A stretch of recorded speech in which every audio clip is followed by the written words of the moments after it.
নমস্কার। গান নিয়ে সিরিজের প্রথম পর্বে নান্দনিক ভোকাল কোচ চ্যানেলে আপনাদের সকলকে স্বাগত। আজকের প্রথম এপিসোডের বিষয়বস্তু হলো সঙ্গীত। সঙ্গীত শব্দটা বললেই আমাদের প্রথম যে কথাটা মাথায় আসে গোদা বাংলায় তাকে বলে গান। সারা রাত্রিব্যাপী সঙ্গীতানুষ্ঠান, এটা শোনার সাথে সাথেই আমাদের মাথাতে প্রথমে আসে কোনো একজন শিল্পী, কোনো একজন ভোকাল আর্টিস্ট বা কণ্ঠসঙ্গীত শিল্পী তার সহকারী বাদ্যযন্ত্র শিল্পীদের নিয়ে গান গাইছেন বা সঙ্গীত পরিবেশন করছেন।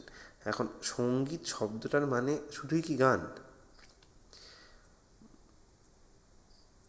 যারা সঙ্গীতের ছাত্র তারা বলবেন না, তার কারণ সঙ্গীত রত্নাকর গ্রন্থে বলা হয়েছে গীতাম বাদ্যং তথা নৃত্যম ত্রয়ম সঙ্গীত মুচ্যতে, অর্থাৎ নাচ, গান, বাজনা এই তিনটেকে একত্রে নিলে তবে সেটাকে বলা হয় হচ্ছে সঙ্গীত। অর্থাৎ অর্থবহ শব্দযুক্ত কোনো একটা রচনাকে যদি সুর দিয়ে প্রকাশ করা হয় তখন সেটা গান, মনের ভাবকে যদি সুর দিয়ে কোনো বাদ্যযন্ত্রের দ্বারা প্রকাশ করা হয় তখন তাকে বলা হবে হচ্ছে বাদ্যগীতি। আর কোনো একটা ছন্দে নির্ধারিত, তাতে সুর থাকতেও পারে বা নাও থাকতে পারে, শরীরের অঙ্গ প্রত্যঙ্গে দিয়ে বিভিন্ন মুদ্রার মাধ্যমে সুললিত অঙ্গভঙ্গি অবশ্যই দিয়ে কোনো একটা চিত্রকল্পকে প্রকাশ করা বা পেশ করা বলা হবে হচ্ছে নৃত্যগীত। অর্থাৎ গীত, বাদ্য এবং নৃত্য এই তিনটেকে মিলিয়ে একসাথে তৈরি হয় হচ্ছে সঙ্গীত।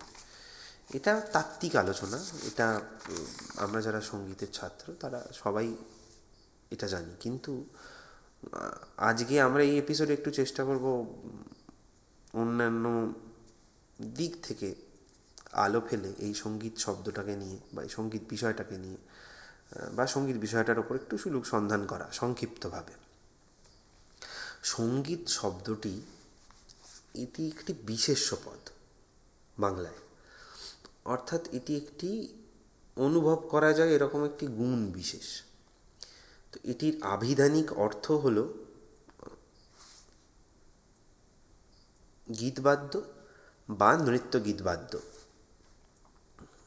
এবার সঙ্গীত এই শব্দের যদি আমরা সন্ধি বিচ্ছেদ করি তাহলে যে দুটো শব্দ আসে সেটা হচ্ছে সম যুক্ত গীত। এখন সম এই শব্দটি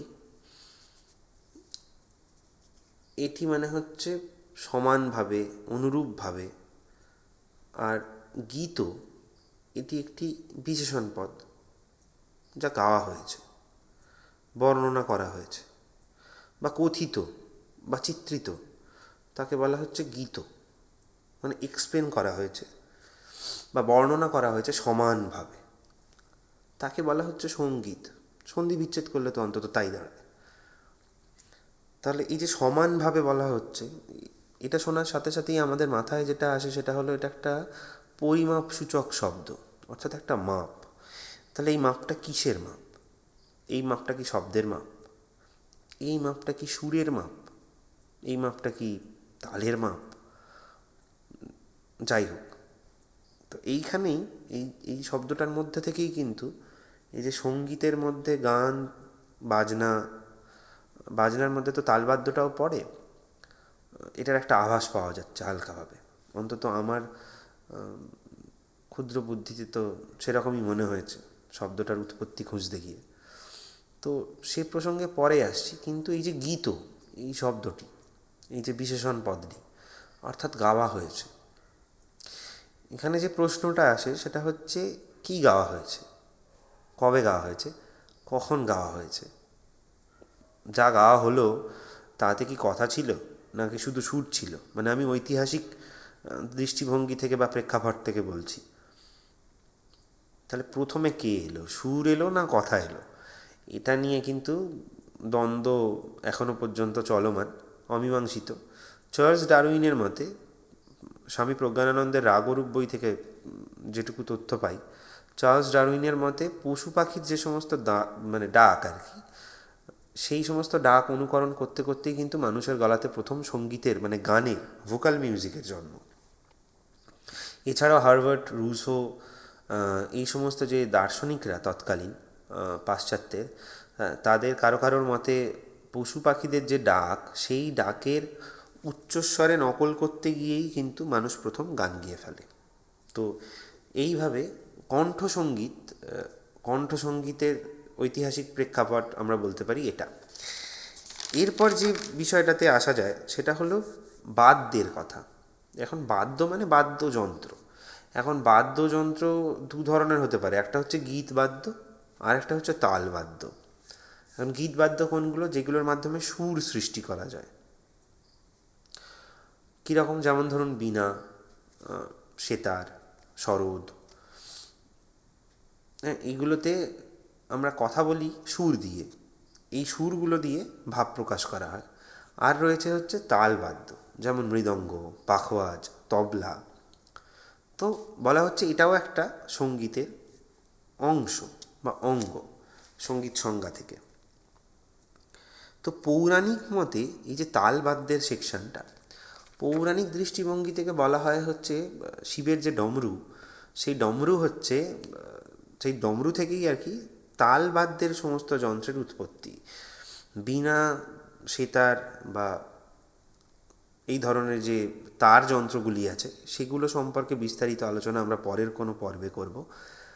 কিন্তু এই তালবাদ্যের উৎপত্তি হচ্ছে পৌরাণিক মতে, ভারতীয় পৌরাণিক মতে ডমরু।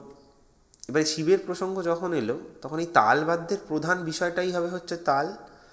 তাহলে তাল শব্দটির উৎপত্তি এলো কোথা থেকে, এই প্রশ্নটাও আসছে।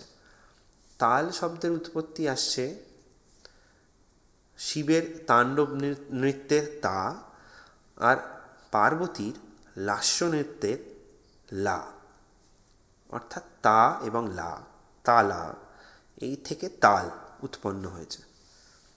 অদ্ভুতভাবে আমরা ছিলাম সঙ্গীতে, সেখান থেকে তালে আসতেই যেই তালের সংজ্ঞায় গেলাম, সঙ্গে সঙ্গে কিন্তু আমরা আবার এমন একটা দিক খুলে গেল, যে দিকটা হচ্ছে নাচের, অর্থাৎ পুরুষ এবং প্রকৃতি, তাণ্ডব এবং লাস্য, সেখান থেকে তাল।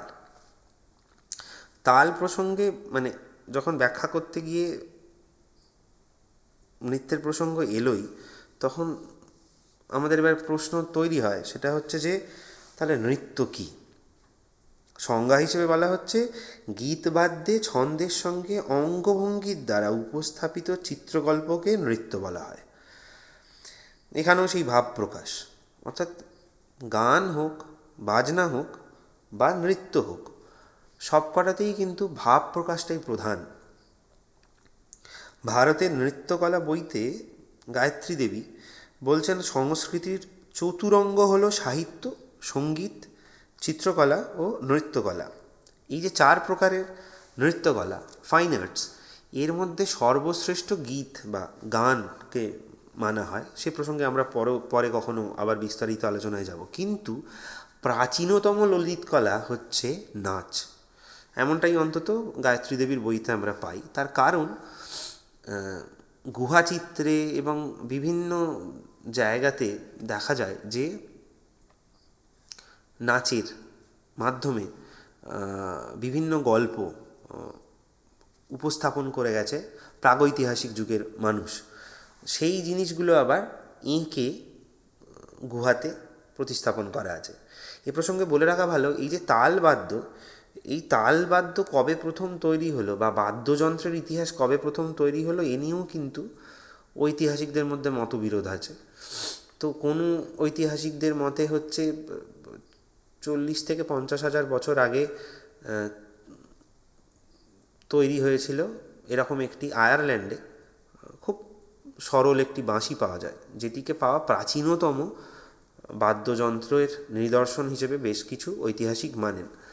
আবার কিছু কিছু ঐতিহাসিকের মতে আমাদের ভারতবর্ষের ওড়িশায় শঙ্করগঞ্জে পাওয়া লিথোফোন, লিথোফোন মানে ওই পাথর কেটে কেটে, আপনারা গুগল করে দেখে নিতে পারেন, পাথর কেটে কেটে একটা তৈরি করা যন্ত্র, যাতে পাথরের আঘাতের মাধ্যমেতে সুর তৈরি করা হয়। এখন তখনকার দিনে এই সমস্তই সুর বা নাচ বা বাজনা সবটাই করা হতো কিন্তু কমিউনিকেশনের মাধ্যম হিসেবে, অর্থাৎ যোগাযোগের মাধ্যম হিসেবে। কেন বলছি? কারণ গায়ত্রী দেবীর এই বইটাতে উনি বলছেন যে এই যে নৃত্য, অর্থাৎ এই যে শারীরিক অঙ্গভঙ্গির মাধ্যমে মনের যে ভাবপ্রকাশ, এই ভাবপ্রকাশ কিন্তু মানুষের তখন জীবিকার মধ্যেই ঢুকে গেছিল। তার কারণ জীবনে যে সমস্ত আঘাত বা ব্যাঘাতগুলো আসতো, যেমন ধরুন মড়ক লাগা, বৃষ্টি, বন্যা, বা ধরুন কোনো কোনো ক্ষেত্রে আনন্দ বা উত্তেজনা তৈরি করার জন্যে, উত্তেজনা তৈরি করে আর কি মনের মধ্যে জোর নিয়ে এসে স্বীকার করতে যাওয়া, এই সমস্ত কিছুর সাথেই কিন্তু অঙ্গাঙ্গিকভাবে নাচ জড়িত ছিল। অর্থাৎ অপদেবতাদের দূর করার জন্য নাচ, বা কমিউনিকেশনের মাধ্যম হিসেবে সঙ্গীত বা আওয়াজ, বা তালবাদ্য দিয়ে কোনো কিছু পিটিয়ে আঘাত করে বন্য জন্তু বা প্রাণীদেরকে তাড়িয়ে দেওয়া, এই প্রিমিটিভ সমস্ত জীবন ধারণের যে মাধ্যম, সেইগুলো থেকে আস্তে আস্তে আস্তে আস্তে কিন্তু পরিশীলিত, পরিমার্জিত হয়ে আমাদের আজকের যে নাচ, গান এবং বাজনা যে ফর্ম, অর্থাৎ সঙ্গীতের যে ফর্ম, সেই ফর্মের উৎপত্তি। এটা সমস্ত জ্ঞানীগুণী মানুষজনই বলে গেছেন। তো খুব ছোটোভাবেই আলোচনা করার চেষ্টা করলাম, বা যেটুকু যা আমার ক্ষুদ্র কালেকশানসের যে সমস্ত বইপত্র বা আমার যেটুকু পড়াশোনা, সেখান থেকে যা জানতে পেরেছি তাই শেয়ার করলাম। কিন্তু এই পুরো মাফ করবেন, এই পুরো যে বিষয়টা, তার মাঝখানে একটা জিনিস সবসময় উঠে আসছে, সেটা হচ্ছে ভাব প্রকাশ। সেটা গান হোক, নাচ হোক, বা বাজনা হোক, বা বাদ্য হোক। এখন আমার প্রশ্ন, যারা এই এপিসোডটা দেখছেন তাদেরকে, গান কি শুধুমাত্রই বা সঙ্গীত কি শুধুমাত্রই মনোরঞ্জন? আমার ব্যক্তিগত মতামত দিয়ে আজকের এই পর্ব শেষ করব। আমার মনে হয় আমাদের মুখ দিয়ে বলার পরেও এমন অনেক কিছু মনের মধ্যে থাকে, ভাব, যেগুলো আমরা ঠিক শব্দ দিয়ে, শব্দের গঠন দিয়ে প্রকাশ করতে পারি না। তখনই কোথাও গিয়ে হয়তো সুরের প্রয়োজনীয়তা হয়, তালের প্রয়োজনীয়তা হয়, ছন্দের প্রয়োজনীয়তা হয়। আমার মতে সঙ্গীত মানে এই তিনটে ফর্মই কখনোই শুধুমাত্র মনোরঞ্জনের জন্য নয়। আমার মনে হয় এটা একটা ভাষা, এটা একটা স্বকীয় ভাষা, এটা একটা যোগাযোগের মাধ্যম, এটা মানুষের সাথে মানুষের সংযোগ স্থাপনের একটা মাধ্যম। আমরা যদি স্বদেশী আন্দোলন দেখি, সেখানে উদ্বুদ্ধ করার জন্য গান ছিল। আমরা যদি প্যারেড দেখি, সেখানে তো কিন্তু উদ্বুদ্ধ করার জন্যে প্যারেডে বাদ্যযন্ত্রের সাহায্য নেওয়া হয়, শোকসভায় গান গাওয়া হয়, আমরা প্রেমে পড়লে গান গাই। হ্যাঁ, তো যেমন ধরুন